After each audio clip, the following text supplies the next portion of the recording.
Hi Julian and Raul. So I made the quick demo for both of you so that you both can see how this payment function works. As Julian asked me to make a payment portal which accepts both type of payments types, uh, equivalently PayPal and credit cards both. So here we go. Now what Raul has to do in the code, he just has to import this code and replace it with his own code. Now what we have done is we have made the payment procedure more secure.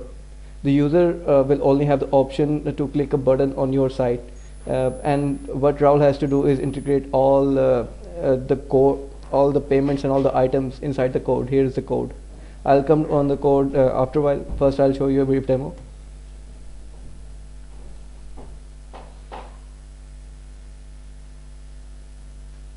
It's redirecting to PayPal, and on the back end it's verifying now because our server is slow, so that's why it's taking some time.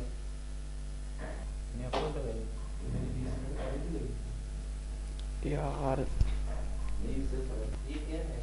So yeah, the page finally loaded. The internet was quite slow. Might be my junior developer had to upload, that asshole.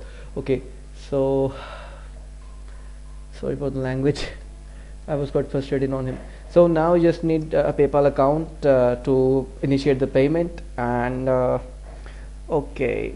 Now if you don't have a PayPal account, now this is the best part. There were two types of APIs, and what I chose was the modern API. Now a user can use this page to pay with either your credit card or with an account. Now if he clicks on the other option, then uh, he'll have the debit card and credit card option. And again, the internet is quite slow. Yeah, finally loaded. Okay, so here we go. Yeah, now the user can come and enter his details. Now well, I don't have a test credit card, so I can't really verify the payments right now, but yeah, this thing's working. Now the part where Raul comes into play. Now see, Raul, these are all the libraries. There is a vendor folder. It has the SDK. Alright, so here is the public key which you will get from your PayPal account, and here is the secret key. Right now I'm using both test keys, that's for sandbox. Now what you will have to do is replace them with Julian's public and private keys respectively. And well, here you go. You can set the payment method on this line. Either you want it to be account based, or either you want it to be debit card based. If you want it only account based, then you can only set it a PayPal account. Okay, now here are the items. You can set the number of items yourself. Now if you have multiple items that you have in queue, then you can use a loop here to create multiple items. Right now I'm just doing it manually, and you can also set payment details and shipping details here. And about this, this is the product name. This is the product currency. If you want to charge, you can use this to handle your foreign clients. Like if someone wants to pay in pay in euros or in pounds, you can handle that. This is the quantity of the thing, and this is the unique number that you have stored for the specific product number. There might be a product number in your database that you have assigned to a product. This is the base price, and the same thing goes with another item. And then you set their shipping details, their tax, and their subtotal. Now what you have to do is create an item list and set the item list inside both items. Now here we go. This is the currency settings, the total amount, and the details. The details would be like all the payment details that you have entered above. They would collectively be inside this. Yeah, this is the details variable. And well, yeah, this is the main part. Now yeah, let me comment it again for you. Now what you have to do here is you have to make a success page and enter its URL. Since we are working on a local host right now, so we didn't enter any success or rejection emails. Now in case a user succeeds with its payment, then he'll go to this URL.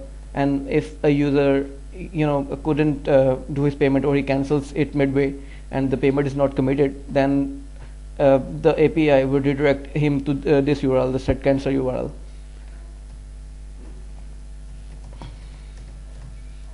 Sorry for the spellings, I'm just typing them quite frequently. By the way, I'm done with my code. All right, and you can see that these are the items that you see, the item total, the tax and shipping IDs, and here's the net total. And if a user clicks this, if he cancel it, then you can see he goes to google.com, and if he succeeds in it, he goes to youtube.com. Like I said, these are mock URLs for the moment, and you can set a good payment page, that the user can go on to. Okay, so I think I made myself clear in this. If you still have any queries, then you can ask me directly. And here is the transaction. You can set the transaction amount. You have to set the item list, and you have to set the payment description. Now here's the invoice number. You can make it manually, or there is a unique ID function that I made. It generates random numbers every time. Now this is the intent. There are two types of intents actually. There is a sale and a subscription based intent. For a subscription based intent, it manually charges, it automatically charges user every month. It's like a subscription. And for a sale, it's just a one-time charge. I think your site is for sale purposes, so I set it to sale. Now you set in the URLs and the transaction details, and voila, you're done. So this was all there is to it.